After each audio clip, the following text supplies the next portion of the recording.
ચાલો આજે એક એવી મજાની ગુજરાતી કોમેડીની વાત કરીએ જે ખાલી હસાવતી નથી પણ આપણને એક ગામડાના લોકો એમની માન્યતાઓ અને એ માન્યતાઓ પર ઉઠતા સવાલોની દુનિયામાં લઈ જાય છે. આ વાત ખાલી હસવાની નથી પણ ઘણું બધું સમજવાની પણ છે. વાર્તાની શરૂઆત છે ને એકદમ જાણીતા સીનથી થાય છે. એક પિતા વાઘુજી એમના નવરા દીકરા પર ગુસ્સે થઈ રહ્યા છે. આ એક જ ડાયલોગથી આપણને ખબર પડી જાય છે કે અહીંયા મામલો શું છે. એક સામાન્ય ઘરની રોજબરોજની તકલીફો અને અપેક્ષાઓ. તો આ આખી વાતને આપણે સ્ટેપ બાય સ્ટેપ સમજીશું. એક સામાન્ય ઘરેલું ઝઘડાથી શરૂ થયેલી વાત કઈ રીતે શ્રદ્ધા અને સમાજની એક મોટી ચર્ચા બની જાય છે એ આપણે આ 5 ભાગમાં જોઈશું. તો સૌથી પહેલા વાત કરીએ એક નિરાશ દીકરાની. સીન છે વાઘુજીના ઘરનો, જ્યાં એમના દીકરાની કામચોરી અને બેરોજગારીથી બધા પરેશાન છે. આ એક એવી પરિસ્થિતિ છે જે ઘણા લોકોને પોતાના જીવન જેવી જ લાગશે. પણ જેવું આપણને લાગે કે આ તો એક સામાન્ય ઘરકંકાસની વાત છે, ત્યાં જ સ્ટોરીમાં આવે છે એક જબરદસ્ત ટ્વિસ્ટ. એક પાડોશી એવા સમાચાર લઈને આવે છે જેણે આખા ગામમાં ખળભળાટ મચાવી દીધો. અને અહીંથી શરૂ થાય છે આપણો બીજો ભાગ. પાડોશી હરિભાઈ આવે છે અને એમના ચહેરા પર જે ખુશી છે એ જોવા જેવી છે. એમના દીકરા વિશે એવા સમાચાર છે જે ફક્ત એમના પરિવાર માટે જ નહીં પણ આખા ગામ માટે એક મોટી ઘટના બનવાના છે. જરા આ આંકડો જુઓ, 90,000 રૂપિયા, 1 મહિનાનો પગાર. આ હરિભાઈના દીકરાનો આવનારો પગાર છે. હવે વિચારો, એક નાના ગામડામાં આટલો પગાર એટલે તો માનવામાં જ ના આવે, બરાબર ને? આ સમાચારે તરત જ બધાને ચોંકાવી દીધા. અને પાછી નોકરી પણ એવી તેવી નથી હો, સરકારી આચાર્યની પોસ્ટ છે. શરૂઆતમાં જ 60,000 રૂપિયા અને ખાલી 6 મહિનામાં સીધા 90,000. હવે આટલી મોટી સફળતા મળે એટલે આખા ગામમાં ચર્ચા તો થવાની જ છે. અને હવે આવે છે આખી વાર્તાનો સૌથી મોટો, સૌથી મજેદાર ટ્વિસ્ટ.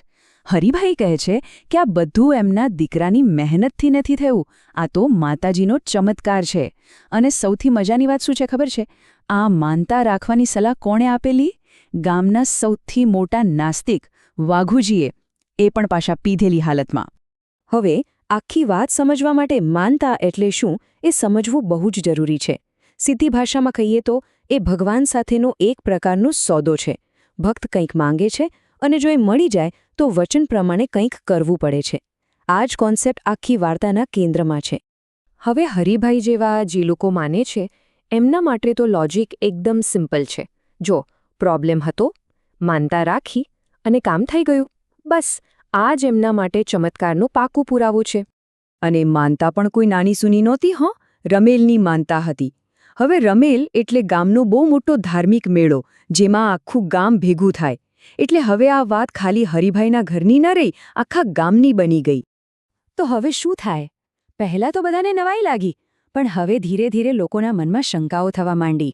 ગામના બીજા લોકો આ ચમત્કાર પર સવાલ ઉઠાવવાનું શરૂ કરે છે. અને અહીંથી જ ખરી ગરમાગરમી શરૂ થાય છે. એક બાજુ હરિભાઈ છે જે કહે છે, જુઓ મેં માનતા રાખી અને કામ થઈ ગયું. પણ બીજી બાજુ ગામના લોકો પોતપોતાના દુખડા લઈને બેઠા છે. કોઈ કહે છે મેં તો પગાર વધારાની પ્રાર્થના કરી તો મારો પગાર ઉલટાનો ઘટી ગયો. કોઈનો કપાસનો બોરો ચોરાઈ ગયો એ પાછો નથી મળ્યો, તો કોઈનો પાવડો 2 વર્ષથી ગાયબ છે. એમનું કહેવું છે કે અમે તો કાયમ પ્રાર્થના કરીએ છીએ પણ અમને તો કાંઈ નથી મળતું. અને હવે જુઓ વાત ક્યાં જઈને વળે છે. ગામવાળાનો ગુસ્સો સીધો દેવી પર નથી નીકળતો. ના, એ લોકો નિશાન બનાવે છે ભુવાને, એટલે કે માતાજીના પૂજારીને. એમનું માનવું છે કે માતાજીમાં કોઈ વાંધો નથી, વાંધો તો આ વચેટિયામાં છે. અને ભુવા સામે તો ફરિયાદોની આખી લિસ્ટ છે. કહે છે કે એ બહુ ઘમંડી છે, એનું જીવન પવિત્ર નથી, અને સૌથી મોટી વાત કે એને પોતાની કિડનીની તકલીફ થઈ તો માતાજી પર ભરોસો ન રાખ્યો અને સીધો ડૉક્ટર પાસે દોડી ગયો. એટલે લોકો કહે છે કે આ તો ઢોંગી છે, ખાલી નાટક કરે છે. હવે આટલું બધું વિરોધ, ભુવા માટે આટલી બધી નફરત, આટલા બધા સવાલો, આ બધું હોવા છતાં છેલ્લે શું નક્કી થાય છે ખબર છે? નવાઈની વાત તો એ છે કે બધા રમેલ કરવા માટે માની જાય છે. પણ અહીંયા કેચ છે, રમેલ કરવાનો હેતુ જ બદલાઈ ગયો છે. હવે આ કોઈ ચમત્કારની ખુશી મનાવવા માટે નથી થઈ રહ્યું. ના, આ તો ભુવા માટે એક ખુલ્લો પડકાર છે. એમને બધાની સામે ચકાસવાનો એક મોકો છે. એ જોવાનો મોકો છે કે દેવીની જૂની શક્તિ પાછી આવે છે કે નહીં.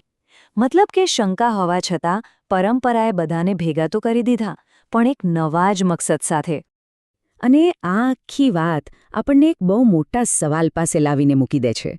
આપણે જોયું કે લોકોની શ્રદ્ધા ડગી ગઈ છે, એમના ધાર્મિક નેતા પર ભરોસો નથી રહ્યો, છતાં પણ એ લોકો એકસાથે ઊભા છે. તો સવાલ એ થાય કે જ્યારે શ્રદ્ધા પોતે જ અચોક્કસ હોય, ત્યારે એવી કઈ તાકાત છે જે એક સમાજને, એક ગામને જોડી રાખે છે? શું એ પરંપરા છે, સામાજિક સંબંધો છે, કે પછી બીજું જ કંઈક? આના પર વિચારવા જેવું ખરું.